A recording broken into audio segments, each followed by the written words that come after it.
nova criação. Ele é o primogênito dentre os mortos. A nova criação já começou quando Cristo ressurgiu dentre os mortos.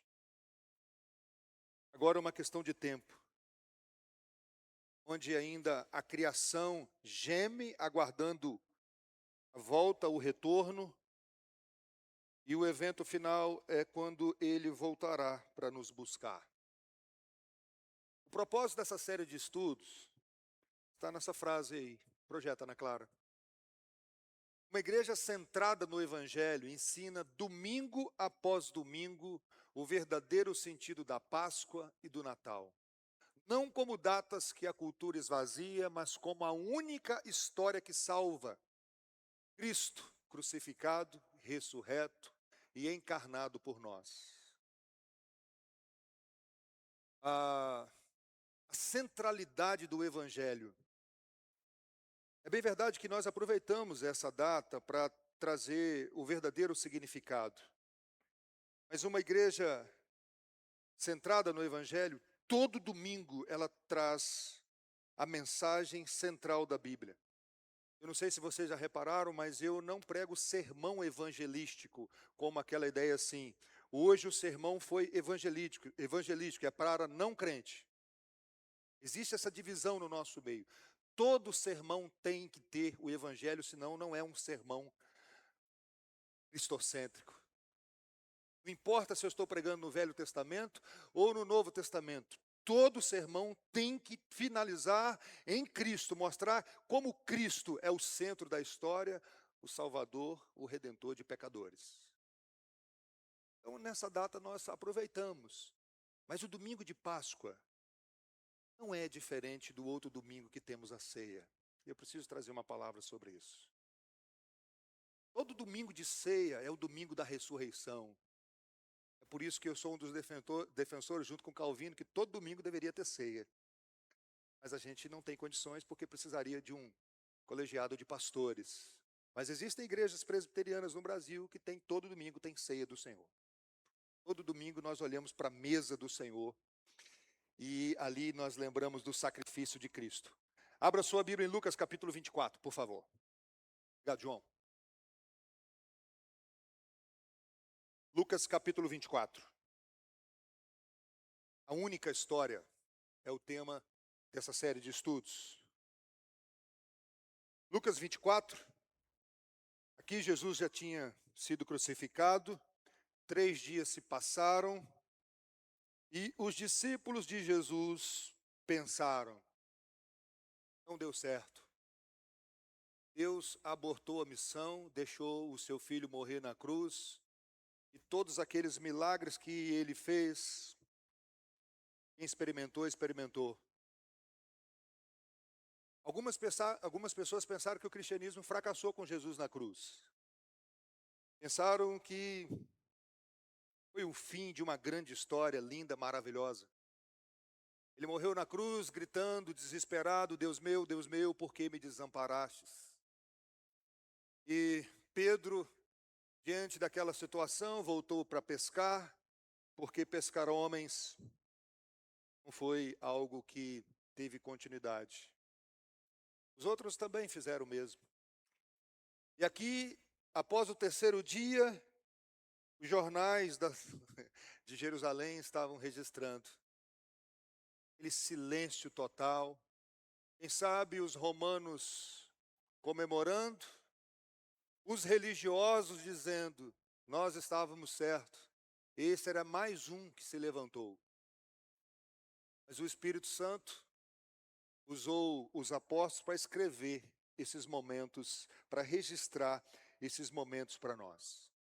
A partir do verso 13, aquele mesmo dia, 2 discípulos estavam indo para uma aldeia chamada Emaús, que ficava a uns 10 quilômetros de Jerusalém. E iam conversando a respeito de tudo que tinha acontecido. Enquanto conversavam e discutiam, o próprio Jesus se aproximou e ia com eles. Preste atenção nos detalhes do texto. Porém, os olhos deles estavam como impedidos de o reconhecer. Então ele lhes perguntou, Cristo, o que é que vocês estão discutindo pelo caminho? E eles pararam entristecidos. Um, porém, chamado Cleopas, respondeu: será que você é o único que esteve em Jerusalém e não sabe o que aconteceu lá nesses últimos dias? Você não está acompanhando os blogs, você não está acompanhando o Instagram, você não sabe o que aconteceu em Jerusalém? Ele lhes perguntou. É irônico isso aqui, né? Do que se trata? Jesus pergunta. Qual é o assunto? O que aconteceu? Eles explicaram aquilo que aconteceu com Jesus, o Nazareno, que era profeta, poderoso em obras e palavras diante de Deus e de todo o povo, e como os principais sacerdotes e as nossas autoridades o entregaram para ser condenado à morte e o crucificaram. Prestem atenção, irmãos, prestem atenção. Olha o que é a falsa expectativa. Nós esperávamos que fosse ele quem havia de redimir Israel. A nossa esperança é que ele continuasse aquele movimento maravilhoso e nos libertasse. Israel, do jugo, sentasse no trono de Davi, se tornando o rei, o grande rei. Mas depois de tudo isso, já estamos no terceiro dia, desde que essas coisas aconteceram. É verdade também que algumas mulheres do nosso grupo nos surpreenderam, indo de madrugada ao túmulo e não achando o corpo de Jesus, voltaram dizendo que tinha tido uma visão de anjos, os quais afirmaram que ele vive. De fato, alguns dos nossos foram ao túmulo e verificaram a exatidão do que as mulheres disseram, mas não o viram. Então ele, Jesus, lhes disse: como vocês são insensatos e demoram para crer em tudo que os profetas disseram. Não é verdade que o Cristo tinha de sofrer e entrar na sua glória? Vocês não compreenderam o que leram? Vocês não leram os profetas? Vocês não leram a Bíblia? E como Jesus começa a explicar para eles? E começando por Moisés, Moisés é o Pentateuco, os 5 primeiros livros da Bíblia, Gênesis, Levítico, Número e Deuteronômio. E todos os profetas, explicou-lhes o que constava a respeito dele em todas as Escrituras. Jesus abre o Antigo Testamento e deve ter sido uma aula maravilhosa. Eu imagino ele passando por cada passagem dizendo aqui, olha o que esse texto aqui está falando. Ele não tinha que morrer. Olha o profeta Isaías rapidinho comigo. Vamos para Joel agora. Obadias, Naum, Abacuque. Vocês não compreenderam? Está tudo escrito. Como assim vocês não entenderam? Como assim? Abre, Senhor, os nossos olhos. Abre o nosso entendimento para compreender que é uma única história. A centralidade de Cristo. Abençoa o teu povo, Deus.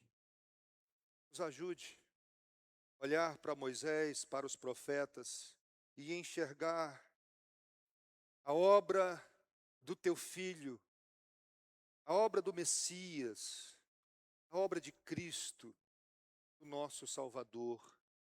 Em nome dele, amém. Na semana passada nós olhamos rapidamente os 66 livros de uma única história. Uns anos atrás, quando eu estava na Quinta Igreja, eu tomei a decisão de pregar um sermão em cada livro da Bíblia. Essa era uma tentativa, eu não consegui cobrir toda a Bíblia, mas a intenção era tentar ajudar os irmãos quando eles estivessem lendo a Bíblia. Quem escreveu o texto? Qual foi a data? Qual foi o objetivo? Como encontrar Cristo em cada livro? Quem sabe nós teremos condições de ampliar isso aqui, se tornar uma série de estudos na escola dominical, nessa nova modalidade que nós queremos trabalhar, que é as novas classes. Quem sabe, ore por isso. Eu acho que seria muito bom a gente sentar e analisar cada livro da Bíblia, mostrar como Cristo está ali, qual é a mensagem central, quando foi escrito, quem é o público-alvo inicialmente falando, e como nós podemos aplicar a mensagem desse livro, compreender o que está acontecendo. Sabe por quê, irmãos? Entender o desenvolvimento bíblico é importantíssimo. Tem muita coisa bagunçada na nossa cabeça. A Bíblia não deveria ser lida assim, ó. Vou ver o que Deus quer falar comigo hoje. Filipenses capítulo 1. Não gostei. Vou lá para Levítico. Não deveria ser lida assim. Eu sei que Deus pode, veja bem, Deus pode falar com você. Eu não limito o poder de Deus. Mas é preciso entender que todo texto tem um contexto. Existem alguns eventos na história da redenção que não se repetem mais.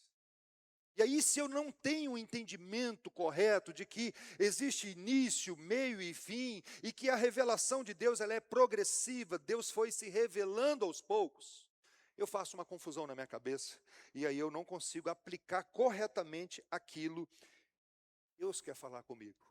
O ponto é esse.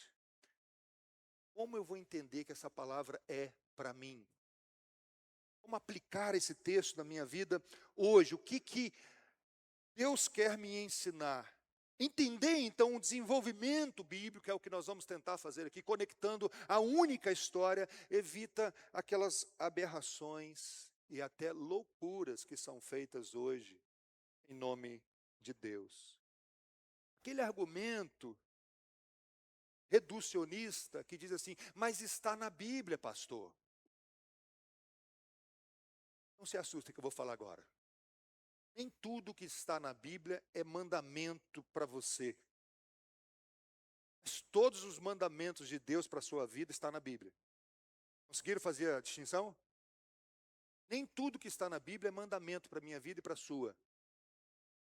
Mas todos os mandamentos de Deus para nós estão na Bíblia. Mas eu preciso compreender. Qual é a grande mudança para o Antigo Testamento ou a Antiga Aliança para a Aliança Renovada? Eu estou usando essa ideia de aliança renovada de propósito. Porque quando nós falamos que estamos na nova aliança, não é de uma outra espécie. É algo que descartou tudo que foi ensinado até agora e começou agora a nova aliança. Todas as alianças foram renovadas. Algumas coisas têm um aspecto de descontinuidade e continuidade. Mas é a mesma aliança. Deus só tem duas alianças: o pacto das obras e o pacto da graça. Não tem essa ideia assim, o Velho Testamento é a aliança das obras, e o Novo Testamento é a aliança da graça. Deus só salva através da aliança da graça, que é a aliança que diz como Deus reconcilia o homem com Ele mesmo através de Jesus Cristo. Até aqui tudo bem, gente? Tranquilo? Podemos caminhar? Mas qual é a diferença da velha aliança para a nova aliança? Nós presbiterianos, nós temos um documento riquíssimo teologicamente, que eu só fui descobrir a riqueza desse documento no seminário. Infelizmente, às vezes nós ensinamos pouco sobre esse documento nas nossas igrejas. Mas todos os teólogos atuais, todos eles, eu estou falando de todos, que são reformados, eles bebem nesse documento. Inclusive até quem não é presbiteriano, batista reformado também. Chama Confissão de Fé de Westminster. A Confissão de Fé de Westminster é de uma riqueza teológica enorme. E olha o que a Confissão de Fé de Westminster diz. O pacto da graça no Velho Testamento. Quem aqui já ouviu falar do pacto da graça no Velho Testamento? Já ouviu falar? E o pacto da graça no Velho Testamento? Este pacto no tempo da lei não foi administrado como no tempo do Evangelho. Sob a lei foi administrado por promessas, profecias, sacrifícios, pela circuncisão, pelo cordeiro pascual e os outros tipos e ordenanças dadas ao povo judeu, prefigurando tudo Cristo que havia de vir. Porque naquele tempo essas coisas, pela operação do Espírito Santo, foram suficientes eficazes para instruir e edificar os eleitos na fé do Messias prometido, por quem tinha plena remissão dos pecados, a vida eterna. Essa dispensação chama-se Velho Testamento. Por que, irmãos? O período da lei ali, não entenda período da lei aqui, não que hoje não tenha lei, mas no livro de Levítico, no livro de Êxodo, que vai trazer para nós as 10 palavras, que são os 10 mandamentos, tinha sistema sacrificial. Se fosse possível alguém ser salvo pela obediência da lei, por que sacrifício pelo perdão de pecados? Porque sempre foi graça. Se fosse possível alguém obedecer a lei perfeitamente, para que sacrificar o cordeiro? Por que um dia chamado Yom Kippur, o dia do sacrifício? Por que um sumo sacerdote tinha que entrar lá no Santo dos Santos e aspergir o sangue sobre a Arca da Aliança? Porque sempre foi por graça. Ninguém conseguia cumprir a lei. Ninguém. O apóstolo Paulo, que conhecia até a sua genealogia, dizia: quanto à lei, eu era zeloso. Eu estava acima da média. Ele disse que ele era perfeito? Eu não conhecia pecado até ler: não cobiçarás. É porque a pessoa que se acha perfeita é porque não leu a lei de Deus direito ainda. Então, o Antigo Testamento e o Novo Testamento é uma mesma salvação. Graça. Sempre foi graça. As pessoas eram salvas como crendo na promessa, no Cordeiro de Deus que tira o pecado do mundo. A promessa do Emanuel, do Deus conosco. Errado voz. Projeta Ana Clara. O Antigo Testamento é aquele período do pacto da graça que precede a vinda do Messias. O Novo Testamento compreende aquele período do pacto da graça que segue da sua aparição, sob o qual nós ainda vivemos. O Antigo Testamento, graça antes do Messias, o pacto do Novo Testamento, a graça depois que o Messias veio. Mas sempre graça. Está claro para a gente aqui, gente? Está claro mesmo? Você tem uma corrente chamada dispensacionalista, que não acredita assim, e que a maioria dos evangélicos pensam assim por causa de uma Bíblia comentada que foi muito propagada aqui no Brasil. Scottfield, é isso aí. Quem tinha essa Bíblia, o comentário dela ensinava que Antigo Testamento, lei, Novo Testamento, graça. Tem muita gente até hoje que acredita que no Antigo Testamento tinha que ser salvo pela lei. É por isso que é uma loucura, gente. Alguém voltar para o velho judaísmo. Hebreus vai dizer que isso é apostatar da fé. Mas tem uns crentes que ficam ainda meio encantados com Israel, e quer ir a Israel, quer ser batizado no Rio Jordão, porque acha que aquilo lá tem algo mais especial, quando Cristo é tudo o que nós precisamos. Não é Jesus e mais Israel, não é Jesus e mais a lei, não é Jesus e mais alguma coisa. Em uma prática judaica, houve há uns anos atrás, agora diminuiu bem, porque estavam resgatando o velho judaísmo e trazendo para a igreja neopentecostal. O pastor tinha que tocar o shofar, o candelabro, começou a colocar elementos do culto de Israel dentro da igreja evangélica. Gente, o que tem a ver isso conosco? O que a Bíblia chama de sombra. Quem gosta de viajar aqui?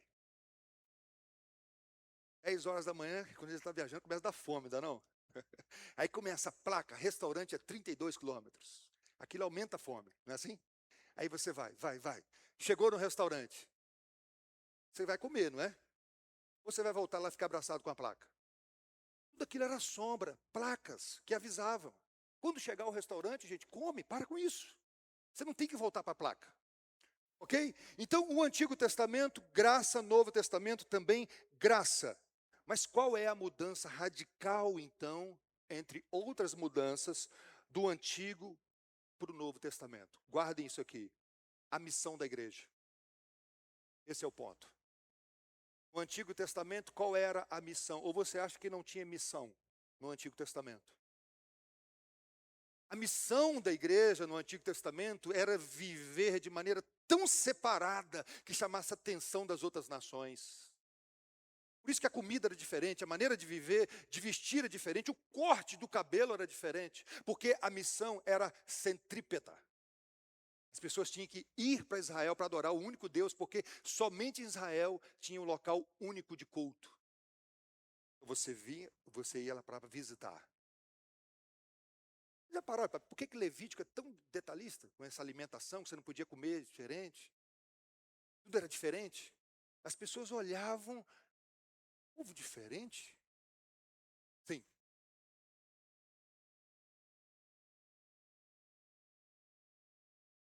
Exato. É exato. Essa ideia de vitrine mesmo. Chamar atenção. Só que o povo ficou vaidoso. Nós somos terríveis, né? O povo achou o seguinte: vão ficar juntinho aqui, quietinho, não vão. Ninguém deve misturar com a gente. Aí Deus um dia dá uma missão para o homem mais estranho do mundo. Jonas, vá pregar para os ninivitas. Não, senhor, não é possível. Nós somos a nação separada do mundo. Pode ir. Sem opção. Sim, Alexandre.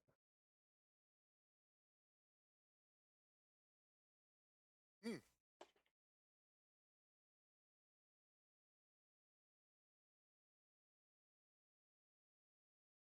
Sim, sim,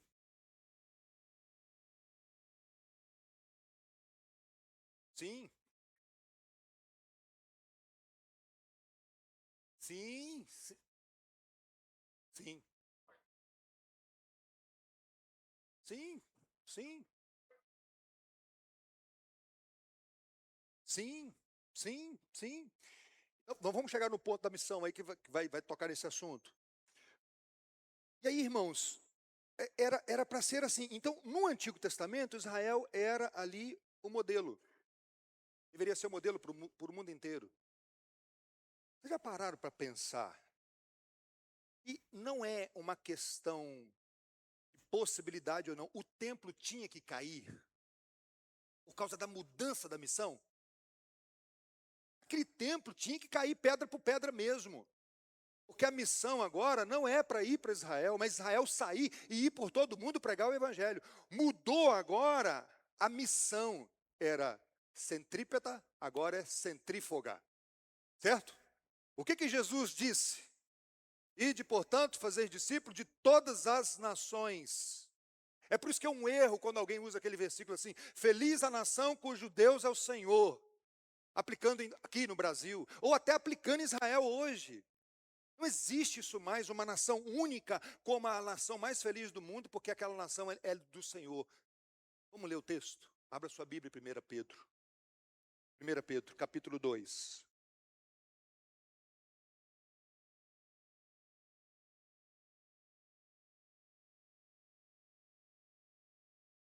1 Pedro, capítulo 2.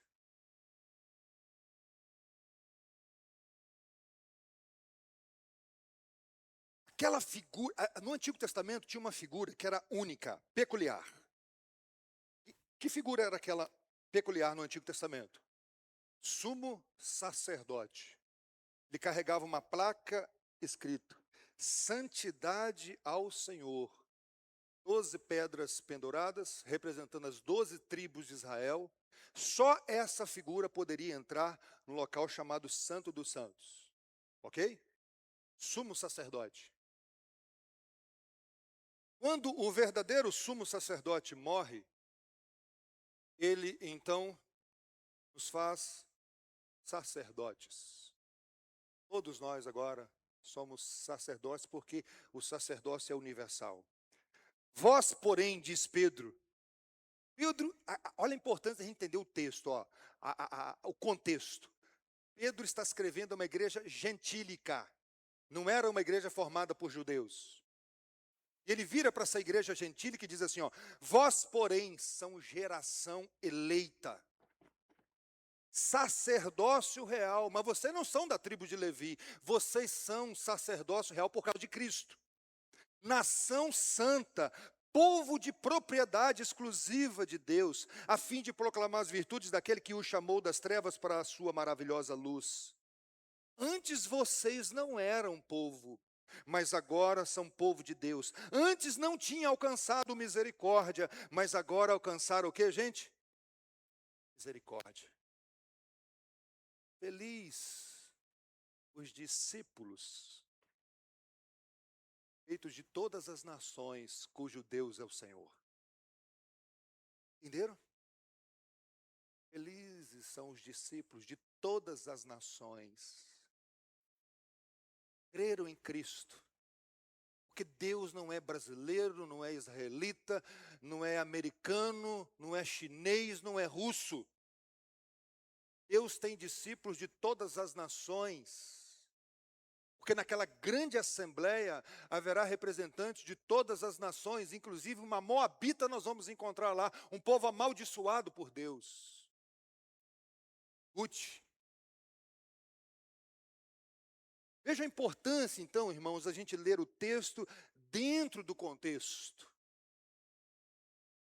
Eu não posso pegar, então, aquele texto dos Salmos e dizer assim, feliz a nação cujo Deus é o Senhor, ponto, Deus é brasileiro. Porque agora nós declaramos que o Brasil é do Senhor Jesus. Deus não tem uma nação, Deus tem discípulos de todas as nações. Por isso que a ordem é, ide, façam discípulos de todas as nações, batizando-os em nome do Pai, do Filho e do Espírito Santo, e eis que eu estou convosco todos os dias. Por isso que é importante, irmãos, a gente participar da escola dominical. Você vai ver que vai encontrar muita loucura na internet hoje, gente de todas as vertentes. E nós estamos vivendo um período que nós não temos filtro. Nós mandamos mensagem do Padre de Melo, do Caio Fábio, mandamos do filósofo, mandamos do coach, e mandamos até uma mensagem do Zeca Pagodinho no meio também, para os irmãos. Que benção. Fazemos uma mistura danada e ninguém com discernimento nenhum. E todo mundo fala assim, se é de Deus, pode compartilhar, porque de Deus é de Deus. Não é assim? Irmãos, não é assim.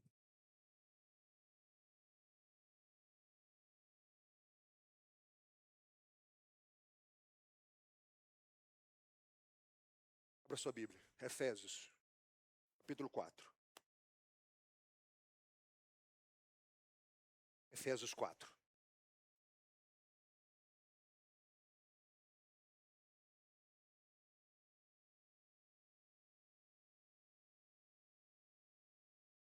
Ele mesmo concedeu uns para apóstolos, verso 11 a 12, a 11 a 14, olha lá, o texto vai ser projetado.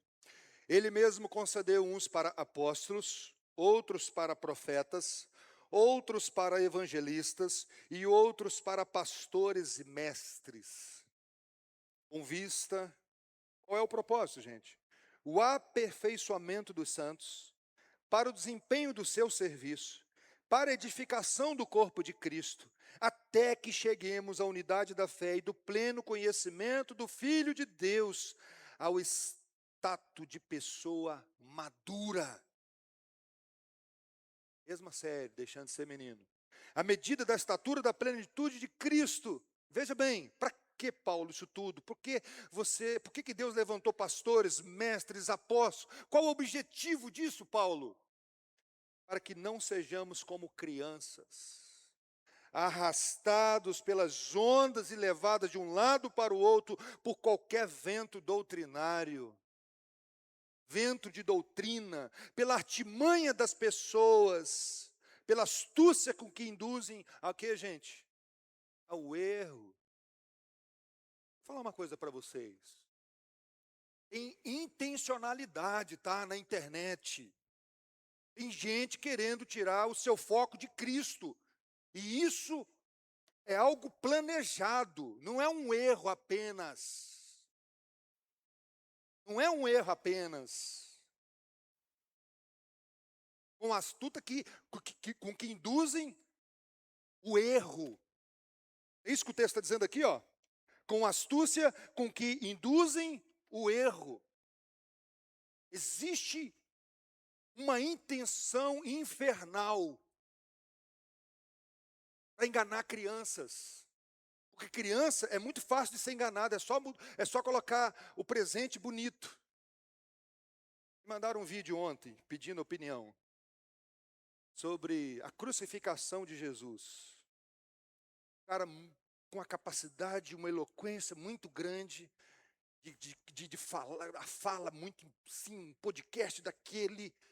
O cara falou várias coisas sobre a morte de Jesus. Tirou todo o foco da morte de Cristo como se fazendo maldição em nosso lugar. Falando que Cristo, ele mortificou o seu eu, por isso ele se tornou divino, e é assim que nós devemos fazer. Uma irmã me mandou, tirando dúvida. O cara vai para um podcast, e aquilo ali não é barato não, tá, gente? A qualidade da coisa não é assim, não. Usa uma linguagem filosófica, porque nós somos bobinhos, criança, bicho bobo. Usou um linguajar filosófico, nós falamos assim, é inteligente demais, é fora da curva, então sabe muito. Nós somos assim. Se a pessoa tiver um DR, então nós abraçamos tudo, nós não somos assim? Eu já contei para vocês o que é que o meu professor fez, um dos homens mais inteligentes que eu conheço, Jonas Madureira. E ele é doutor em filosofia e teologia, está indo para o segundo PhD. Ele chegou numa aula assim para a gente e começou a filosofar. Todo mundo ficou assim, maravilhado, o senhor é demais. Ele falou, gente, eu não falei coisa com coisa aqui. Só quis provar para vocês como nós somos bobinhos. Só falar difícil. Só falar difícil que todo mundo gosta. Nossa, que pastor sábio. Entenderam, gente? Tem dois extremos hoje, você sabe, né? Você tem aquele grupo que gosta de quem fala difícil, e você tem o grupo que gosta do Valdomiro lá, que fala assim errado, e todo mundo, ele é muito simplório, ele é humildão demais. A gente é assim. Nós não somos como os crentes de Bereia, que confere. Quem estava ensinando os bereanos? Era o Bruno não, gente, era o apóstolo Paulo. Eles estavam lá, Paulo, tá certo, isso aqui tá certo. Então, nós precisamos gastar esse tempo como escola dominical. Eu já falei para vocês, gente. A galinha Tite hoje, ela entra na sua casa sem tocar a campainha. O veneno entra sem tocar a campainha. Toda hora entra um WhatsApp, entra um videozinho no meio de um filme, e aí a gente não tem discernimento nenhum, estão só comendo galinha Tite. Contexto. Deus nos deu pastores. Por que Deus chama pessoas para estudar, para ter um tempo com a igreja para ensinar isso? Por que nós temos escola dominical? É para isso, gente. Para você não ser criança a vida inteira e ser levado por todo o vento doutrinário. Porque existe uma intenção diabólica em querer enganar você. Diz a Bíblia que, se possível, enganaria até os eleitos de Deus. Jonas Madureira. Escolher apenas uma passagem bíblica para pensar sobre Deus é como querer ouvir uma sinfonia com apenas um instrumento musical. Você precisa conhecer a Bíblia, ler a Bíblia, entender o desenvolvimento. Mas não é somente professores que precisam fazer isso. Você que é pai, você que é mãe, você que tem o seu filho, e a responsabilidade primária é sua em ensinar os seus filhos a Bíblia. Você precisa conhecer isso. Conhecer a palavra de Deus, por isso que você precisa investir tempo. Nós estamos aqui numa pegada que, para ser professor da escola dominical, ele tem que sentar para aprender também. Não é vir à igreja só para ensinar. Nós já estamos conversando isso no conselho. Porque quem para de aprender não tem condições de continuar ensinando. Concordam comigo?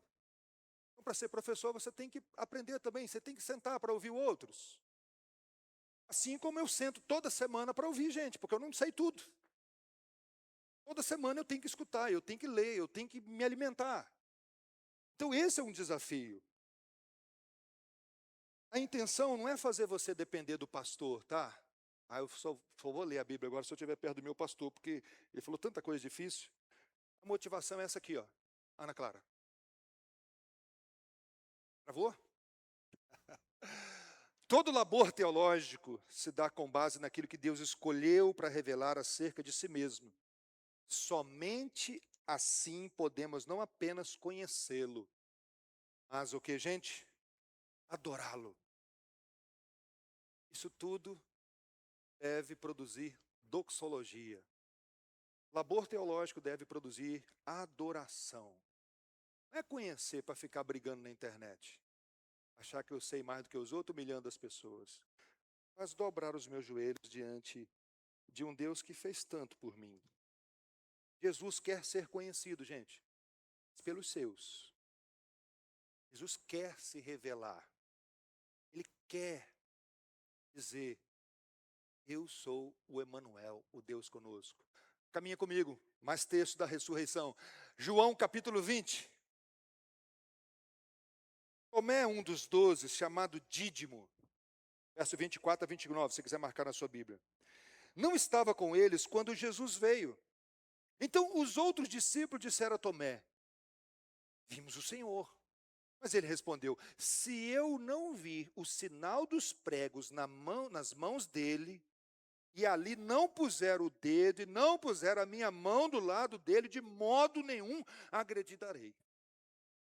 Tomé está dizendo o seguinte: eu tenho que ver para crer, eu preciso segurar, eu preciso colocar as mãos nele. Passado 8 dias, os discípulos de Jesus estavam outra vez reunidos, e Tomé estava com eles. Estando as portas trancadas, isso aqui é maravilhoso, Jesus veio e pôs-se no meio deles e disse: que a paz esteja com vocês. Logo disse a Tomé, que susto, hein? Tomé deve ter levado, hein? Porta fechada, Jesus entra. Tomé, estenda, põe aqui o seu dedo e veja minhas mãos. Estenda também sua mão e ponha do meu lado. Não seja incrédulo, mas crente. Ao que Tomé respondeu. O que Tomé respondeu, gente? Podem ler. Senhor meu e Deus meu, Jesus lhe disse: você creu porque me viu? Bem-aventurados são os que não viram e creram. Diante de um cético, Jesus diz assim: pode tocar. Porque ele quer se revelar aos seus. Ele quer se revelar aos seus. Pode tocar. Pode tirar a prova dos 9 aqui. Sou eu mesmo, Tomé. Nós não sabemos se era apenas a cicatriz. Sabe quando você tem uma cicatriz de um machucado, uma ferida? Ou se aquilo ali estava sangrando ainda. Isso não diz. Mas pode tocar. O ponto é que Tomé é do Senhor. E quando nós somos do Senhor, ele não tem problemas em dizer: pode tocar. Jesus não precisava disso. Ele quer ser conhecido pelos seus. Mas ele não será conhecido por todos. Isso aqui é muito importante para a aplicação que nós vamos fazer, tá? Jesus não será conhecido por todos. Projeta. Mateus 11, 25 a 27. Por aquele tempo, Jesus exclamou: graças te dou, ó Pai, Senhor do céu e da terra, porque escondestes essas coisas dos sábios e instruídos e as revelastes aos pequeninos. Isso aqui é difícil, né? Eu te agradeço, Deus, porque o Senhor escondeu os sábios e instruídos, o Senhor quis revelar aos pequeninos. Sim, ó Pai, porque assim foi do teu agrado. Projeta, Ana Clara. Tudo me foi entregue por meio do Pai. Ninguém conhece o Filho a não ser o Pai. E ninguém conhece o Pai a não ser o Filho, aquele a quem o Filho quiser revelar. O conhecimento é revelado. Não depende da sua capacidade intelectual. Estão entendendo, gente? Você creu, não é porque você é muito esperto, não, tá? É porque você é mais sábio que os outros, não. É porque você sabe fazer escolha melhor do que os outros, não. Porque Deus quis revelar. Deus quis desvendar os seus olhos. Era para a gente estar de joelhos aqui agora, agradecendo a Deus, gente. Senhor, obrigado, porque o Senhor abriu meu entendimento. Graças te dou, Pai, porque o Senhor ocultou isso de muita gente. Pilatos conversou com Jesus. A esposa teve até um sonho. Se rendeu a Cristo? Não. 2 ladrões estavam com Cristo na cruz. Se você lê o texto, inicialmente os 2 estavam debochando, não é só um não. Os 2 estavam debochando, mas houve um momento, Deus abriu os olhos dele, e ele olha para Jesus e diz: tem misericórdia de mim. O conhecimento, irmãos, ele é revelado. Deus abre os nossos olhos para compreender. O professor de escola dominical precisa entender isso. Os pais precisam entender isso. Eu, como pastor, eu sei que muitas vezes eu estou pregando para ossos secos. Eu chamo um dia o profeta e diz assim, leva ele no cemitério e diz assim, tem vida aí? O senhor sabe. Prega, anuncia. Não tem glória humana na pregação. Por isso que a gente ora, gente. Por isso que a gente pede a Deus, Senhor, abre os olhos para compreender. E aqui tem uma aplicação para professores de crianças, para pais. Vocês não precisam diluir a mensagem do Evangelho, achando que vai machucar a cabeça da criança. Às vezes nós falamos assim, eu não vou falar isso, porque como que a criança vai entender? Ei, você só entendeu porque o Espírito Santo agiu na sua vida. Aquela criança depende tanto do Espírito Santo quanto você. É porque nós achamos que estamos ensinando matemática ou português. Ah, não vou ensinar a equação do 2º grau não, porque, né? Como é que uma criança de 5 anos vai compreender isso? Como foi estabelecido na hora da Páscoa? Quando o seu filho perguntar, diga para ele, o anjo da morte matou os primogênitos de Israel. Ah, mas que isso, minha criança vai ficar com trauma. Gente, quem administra isso é o Espírito Santo. Quem administra isso é o Espírito Santo. Deus sabe o que está fazendo. E quando o seu filho perguntar se Jesus era um ser humano normal como você, ele come comida, ele vai ao banheiro. A Bíblia não diz, você não tem que explicar. E às vezes nós achamos assim, eu tenho que resolver a curiosidade do meu filho. Ei, Deus não resolve a nossa, vai resolver das crianças. Tem muita coisa que ele guardou. A igreja precisa acreditar na ação do Espírito Santo. Tinha um pastor que ele subia, na época das igrejas que o púlpito era um lugar mais alto, ele subia os degraus dizendo, eu creio no Espírito Santo, eu creio no Espírito Santo. Não está na nossa capacidade de explicar. É lógico que nós vamos nos esforçar o máximo possível para ser um facilitador. Mas entenda uma coisa, se o Espírito não agir, nós não vamos compreender. Sproul. O sentido evidente dessas palavras é que Deus é seletivo ao determinar quem se revelará. Ele se oculta de alguns, mas revela-se graciosamente a outros. Deus faz uma revelação geral de si mesmo a todos os homens por meio da criação. Além disso, contando que haja uma Bíblia disponível nos idiomas adequados, qualquer um pode ter acesso à sua revelação especial na palavra. No entanto, há um tipo de revelação na qual Deus levanta o véu do pecado presente nos olhos das pessoas e revela-se a elas. E Jesus afirmou aqui que Deus não concede essa revelação a todos. A compreensão bíblica é uma obra graciosa. E isso aqui tem a ver com adoração, gente. Deus abriu os nossos olhos. Obrigado, Senhor. Por favor, amém.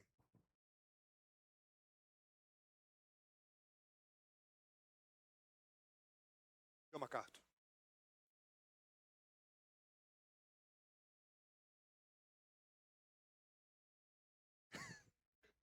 Perfeito. Perfeito. Perfeito. Te salva. Aham. Sim. Sim.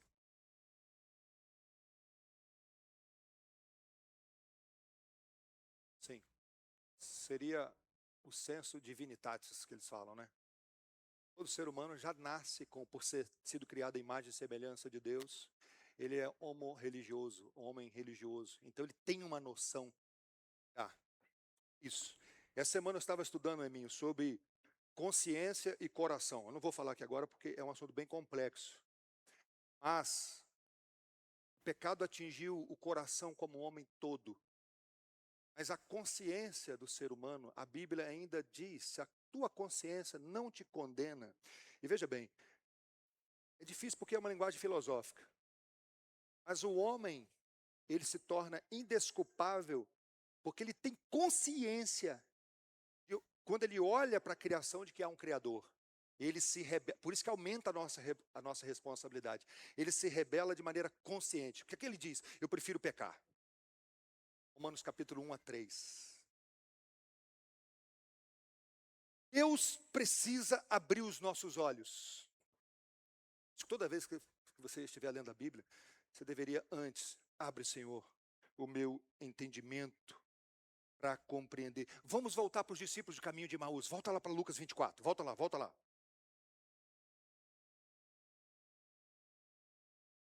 Lucas 24. Versículo 29 a 32. Diz assim, Lucas 24, 29 a 32. Mas eles o convenceram a ficar. Lembra que Jesus começou a explicar para eles? Fique conosco, porque é tarde. E o dia já está chegando ao fim. E entrou para ficar com eles. E aconteceu que quando estavam à mesa, ele pegou o pão e o abençoou. Depois partiu o pão e o deu a eles. Então os olhos deles se, o quê? Abriram. E eles reconheceram Jesus. Mas ele desapareceu da presença deles. Preste atenção, gente. E disseram um ao outro: não é verdade que o coração nos ardia no peito quando ele nos falava pelo caminho, quando nos explicava as Escrituras? Coração ardendo sem compreensão. Conhece alguém assim? É que Deus abra os olhos. Estavam ali conversando com o próprio Senhor, e o coração aquecendo, ardendo, sem compreensão. Projeta na clara. Davi: desvenda os meus olhos para que eu contemple as maravilhas da tua lei. Paulo aos Coríntios, projeta na clara. Quando, porém, alguém se converte ao Senhor, o véu é tirado. Ora, este Senhor é Espírito. E onde está o Espírito do Senhor, aí a liberdade. Nesse contexto, gente, não é que o Espírito liberta a gente para dançar, pular na hora do culto. Não é essa a ideia. O sujeito ele está com os olhos vendados. O Espírito liberta, tirando as vendas dos olhos, para compreender. Isso que é chamado de conversão. O pessoal, opa, não compreendi, agora eu compreendi. Porque uma ação milagrosa de Deus aconteceu. O maior milagre que pode acontecer na vida de alguém é conversão. Você sabia disso? Nós achamos que é curar o câncer. A conversão, sujeito morto nos delitos e pecados, inimigo de Deus, não compreende nada de Deus e daqui a pouco ele, opa, Jesus é o meu Salvador. Perguntaram para um dos homens mais inteligentes do século XIX, Karl Barth. Me confuso algumas coisas, mas diga para nós o maior conceito teológico que o senhor aprendeu. Os meninos, estudantes de teologia, perguntando para ele. Aí ele respondeu assim: Jesus me ama e eu sei disso. Assim. Aí todo mundo ficou quieto, achando assim, não, mas isso é simplório demais. Depois perceberam que ele estava falando sério. Homem com PhD, doutor, Jesus me ama e eu sei disso. Isso era o maior conceito teológico que ele descobriu de todo o seu labor teológico. Gente, Jesus me ama e eu sei disso. Essa compreensão de verdade só acontece se Deus abrir o nosso entendimento. Não é porque você soube explicar direitinho e aí, agora sim. Teve um dia que eu achei que eu estava fazendo um discipulado com uma pessoa e ele com muita dúvida, com muita dúvida, com muita dúvida. Um dia eu consegui uma explicação assim mais racional. Pronto, falei, agora sim. Outro dia, continua do mesmo jeito. Não está na nossa administração isso. Se o Espírito não agir, gente, não vai acontecer. Professores de escola dominical, pais. Paulo foi evangelizado enquanto era Saulo de Tarso. Muito evangelizado. Saulo viu o apedrejamento de Estevão. A pregação mais clara possível que alguém pudesse ver. O sujeito apanhando e pedindo a Deus para perdoar os pecados dos seus algozes. Converteu? Só a voz irresistível penetrou o seu coração, Saulo, Saulo, que me persegues. Pessoas que rejeitam o evangelho hoje, o filho que diz não hoje, o marido que diz não hoje, a esposa que diz não hoje, amanhã ele pode se tornar um missionário. Isso que a gente ora, gente. Isso que a gente ora. A gente não só prega, a gente ora, a gente pede a Deus, Senhor, abre os olhos. O Espírito Santo e a palavra, eles trabalham, é uma obra conjunta. Hebreus capítulo 4. Estou terminando, tá? Hebreus capítulo 4. Precisamos crer nisso aqui, ó. Como professores, como pais, como pastores. Porque a palavra de Deus é viva e eficaz, é mais cortante que qualquer espada de dois gumes. Penetra até o ponto de dividir alma e espírito, juntas e medulas, e é apta para julgar os pensamentos e propósitos do coração. E não há criatura que não se manifesta na sua presença. Pelo contrário, todas as coisas estão descobertas e expostas aos olhos daquele a quem temos de prestar contas. A palavra de Deus é poderosa. Tem o poder de penetrar no coração mais duro. E o que conecta a única história se chama Evangelho. E aqui eu encerro hoje. Porque o apóstolo Paulo diz para a igreja de Roma, aquele período difícil do início do cristianismo, onde os poderosos que davam as cartas, aí Paulo diz assim, existe um poder maior do que o poder de Roma, se chama o Evangelho. O Evangelho é o poder, não de um exército, mas o poder de Deus. E a palavra poder ali é dinamis. Você já percebeu de onde vem, né? É o dinamite. O Evangelho é o dinamite de Deus. Estourar o coração de pedra. Todo ser humano nasce com ele naturalmente. E que a Bíblia diz que Deus trocará o coração de pedra por um coração de carne, que não será por força nem por violência. O que você tem que fazer não é arrastar o sujeito pela orelha assim, creia em Jesus. É só você pregar. Porque a fé vem pelo ouvir, o ouvir da pregação da palavra de Cristo. O Espírito conduz a palavra dos ouvidos até o coração. O coração é transformado. Uma única história. Era assim no Antigo Testamento. Continua assim até hoje. Você crê nisso? Essa é a mensagem da igreja. Essa é a mensagem que nós precisamos crer de verdade. E essa mensagem não deve ser proclamada só no domingo de Páscoa. Todos os dias. Porque na nossa cabeça, às vezes, o evangelho é só para não crente. Né? Aquela pessoa precisa do evangelho. Agora é preciso de um alimento. Gente, não tem alimento mais profundo que o evangelho, não. O que nós fazemos é aplicar o evangelho de maneira diferente. O evangelho que salva e é o evangelho que santifica. Todos os dias. O que os maridos precisam ouvir diariamente é o evangelho. O que as esposas precisam ouvir diariamente é o evangelho. O que os nossos filhos precisam ouvir diariamente é o evangelho. Todos os dias. Não é isso? Vamos orar? À noite nós vamos continuar a série. Hoje nós teremos a ceia do Senhor. Nós vamos olhar para um texto do Antigo Testamento, com os olhos na mesa do Senhor, essa mesa maravilhosa. Se você pudesse colocar de pé, o próximo texto, o próximo estudo vai ser sobre, só para colocar uma curiosidadezinha em vocês aí, vai ser sobre a maneira que Deus se revelou. Já parou para pensar? Eminho gosta de pensar, Eminho. Como Deus se revelou a Adão? Antes da queda?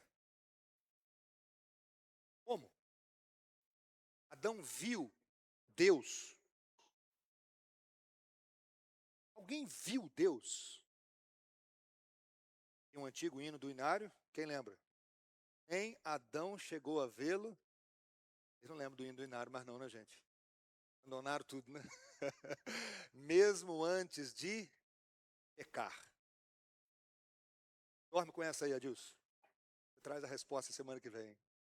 Vamos falar com Deus? Deus bendito. Obrigado, Senhor, porque o Senhor abriu os nossos olhos. Continue, Deus, dilatando o nosso coração, porque essa mensagem é tão poderosa. Poderosa para nos salvar, para nos resgatar, para nos santificar diariamente. Transforma a nossa vida, Senhor. Nos ajude como igreja a entender a necessidade que nós temos de manejar bem a palavra da verdade, Senhor. Para não sermos crianças conduzidas por todo o vento doutrinário. E o Senhor sabe muito bem que todos os dias aumenta as investidas diabólicas para nos fazer perder o foco.